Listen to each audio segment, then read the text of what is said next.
ভিডিওটা দুপুর থেকে শুরু করছি। তো রান্না বান্না করব, তার জন্য তেল বাড়ন্ত, এর জন্য তেলটা এখন আমি ঢেলে নিব। তো নমস্কার বন্ধুরা, কেমন আছো তোমরা? আশা করি সবাই অনেক অনেক ভালো আছো। তোমাদের ভালোবাসায়, ভগবানের আশীর্বাদে আমরাও আছি আর কি মোটামুটি। তো এখন তেলটা আর কি ঢেলে নিয়ে রান্না বান্না শুরু করব। আর আজকে রান্না করব মাছের তেল আর তার সঙ্গে রুই মাছের ঝোল। তো সেটাই রান্না বান্না করব আর সেটাই তোমাদের সঙ্গে ভিডিওতে শেয়ার করব। তো এদিকে দেখো তেল ঢালাটা হয়ে গেছে, চলো এখন রান্না বান্নাটা শুরু করে দিই। এদিকে মাছ টাছ আমার ধোয়া কমপ্লিট, এই যে তোমাদের সঙ্গে শেয়ার করে নিলাম। আর এখন মাছটাকে লবণ হলুদ দিয়ে মাখিয়ে নিব। চলো লবণ হলুদ দিয়ে মাখিয়ে নিই, তারপরে তোমাদের সঙ্গে কথা বলছি।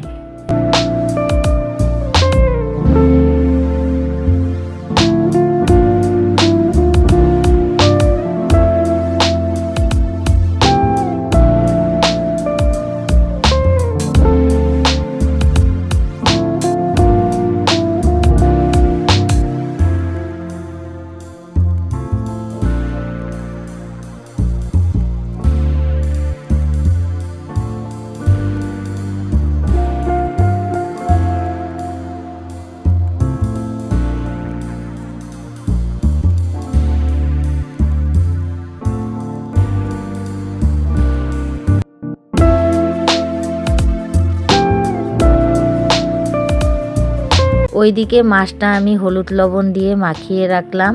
আর এই যে কড়াই বসিয়ে দিয়েছি, তেলটাও গরম হয়ে গেছে। আর এখন খুন্তির সাহায্যে চারিদিকে আমি তেলগুলো লাগিয়ে নিচ্ছি কড়াইয়ের গায়ে। চারিদিকে তেলটা লাগালে কি হয়, মাছটা আর কি লাগে না। আর সবসময় তেলটা খুব গরম করে কিন্তু মাছ ভাজলে মাছ ভাজাটা অনেক ভালো হয়, তুলতে অসুবিধা হয় না। তো জানি প্রত্যেক বন্ধুরাই জানে, তবু নতুন কোনো গৃহিণী যদি আমার এই ভিডিওটা দেখে তার জন্য এই সব কথা। কারণ নতুন গৃহিণীরা সেমন কিছু জানে না, তাদের জন্য এই কথাগুলো বলতে হচ্ছে। দেখো আমি কিন্তু সুন্দরভাবে মাছগুলো দিয়ে দিলাম। আর এক পিঠ মাছ ভাজা আমার হয়ে গেছে। এখন আস্তে আস্তে আমি মাছগুলোকে উল্টে নিব। তো চলো মাছগুলো ভেজে নিই, তারপরে আবারও তোমাদের সঙ্গে কথা বলি।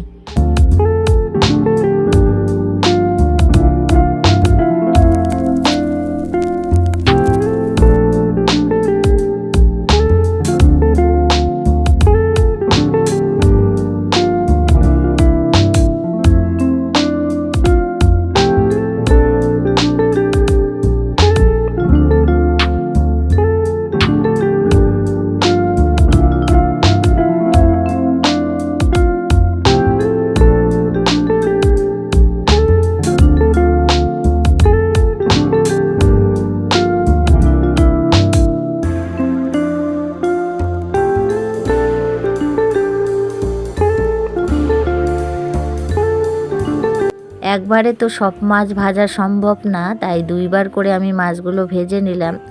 আর ভেজে নিয়ে এখন দেখো সেই তেলে আমি দিয়ে দিলাম পেঁয়াজ আর লঙ্কা।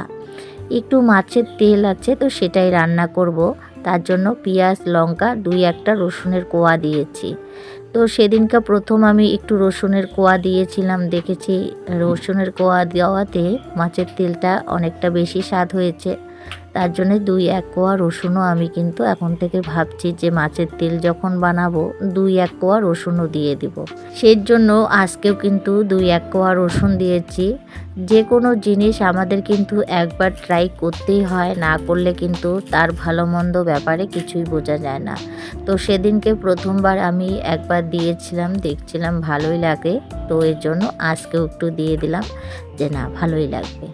বেশ ভালো লাগে আর কি পেঁয়াজ রসুন লঙ্কা দিয়ে যদি মাছের তেলটা বানানো যায়, তাই আর কি। তো এদিকে দেখো মাছের তেলটা আমি একটু ভাজা করে নিয়ে এখন দিয়ে দেব বেগুন আর আলু। যেহেতু অল্প আর কি মাছের তেল, তাই আমি অল্প একটু আলু তার সঙ্গে অল্প একটু বেগুন আমি কেটে নিয়েছি। তো সেগুলোকে এখন দিয়ে দিলাম। আর দিয়ে ভালো করে নাড়াচাড়া করে নিয়ে একটু লবণ আর হলুদ দিয়ে একটু গ্যাসটাকে কমিয়ে দিয়ে আমি কিন্তু এখন এই মাছের তেলটা ভেজে নেব।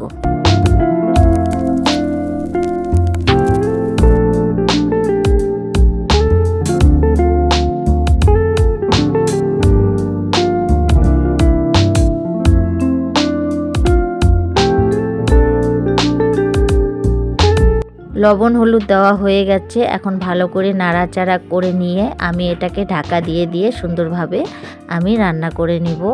তো ওইদিকে মাছের তেলটা হতে হতে দেখো আমি কিন্তু আলু কিছু ছুলে নিয়েছি, এগুলো সিদ্ধ করে নিয়েছি।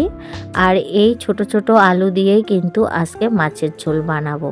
তো এদিকে দেখো মাছের তেল হয়ে গেছে রেডি, একবারে কিন্তু তোমাদের দেখিয়ে দিলাম।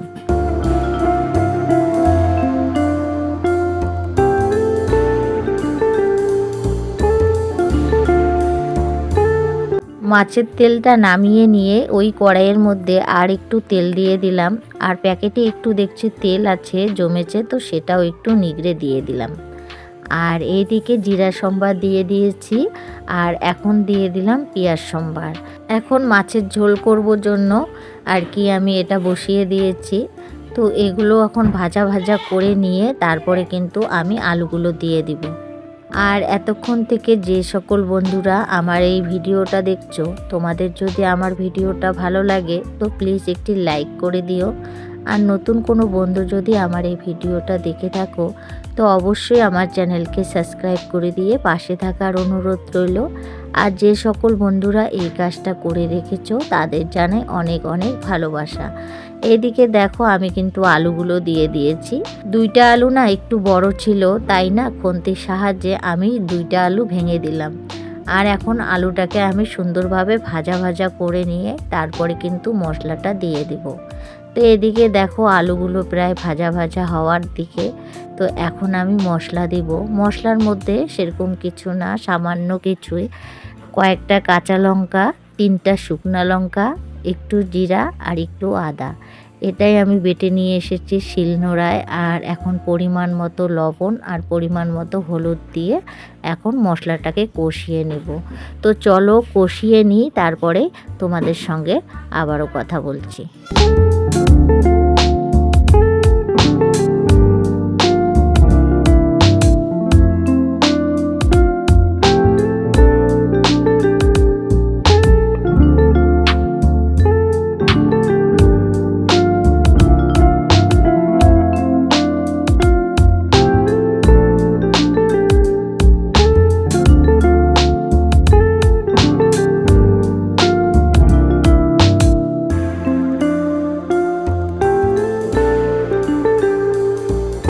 এদিকে মশলাটা আমার কষানো হয়ে গেছে। খুন্তির সাহায্যে আরও কয়েকটা আলু কিন্তু আমি থেতো করে নিলাম যেন ঝোলটা একটু গাঢ় গাঢ় হয়। আর এই যে এখন দিয়ে দিলাম গরম জল। আমি বেশিরভাগ তরকারির মধ্যে একটু গরম জল ব্যবহার করতে ভালোবাসি, তাই মাঝে মধ্যেই গরম জল ব্যবহার করি। আর গরম জল দেওয়াতে তরকারিটাও একটু তাড়াতাড়ি হয় আর খেতেও একটু টেস্টটা আলাদাই হয় মনে হয় যা আমার। তো যাই হোক বন্ধুরা, এদিকে দেখো আমি কিন্তু এখন মাছগুলো দিয়ে দিলাম। যেহেতু গরম জল দিয়েছি, ঝোল কিন্তু দেওয়ার সঙ্গে সঙ্গে ফুটে গেছে। আর এদিকে এখন হালকা করে একটু গরম মশলা দিয়ে দেব। ঝোল প্রায় হওয়ার দিকে, একটু ঝোলে রাখবো, যেহেতু ঝোল বানাচ্ছি মাছের, তাই কিন্তু ঝোল আছে। আর এই যে এক ফোঁটা কিন্তু আমি গরম মশলা দিয়ে দিলাম, দিয়ে একটু নাড়াচাড়া করে আর একটু ফুটিয়ে নিয়েই কিন্তু আমি নামিয়ে নেব। তো আমার রান্না বান্না কমপ্লিট। তো বন্ধুরা আজকের মতো এখানে শেষ করছি। আবারও বলছি, ভিডিওটা যদি ভালো লাগে প্লিজ লাইক কমেন্ট সাবস্ক্রাইব করে দিবে। আর সবাই ভালো থাকবে, সুস্থ থাকবে। আবারও দেখা হবে নেক্সট ভিডিওতে। ততক্ষণ পর্যন্ত তোমাদের সবাইকে টাটা, বাই বাই।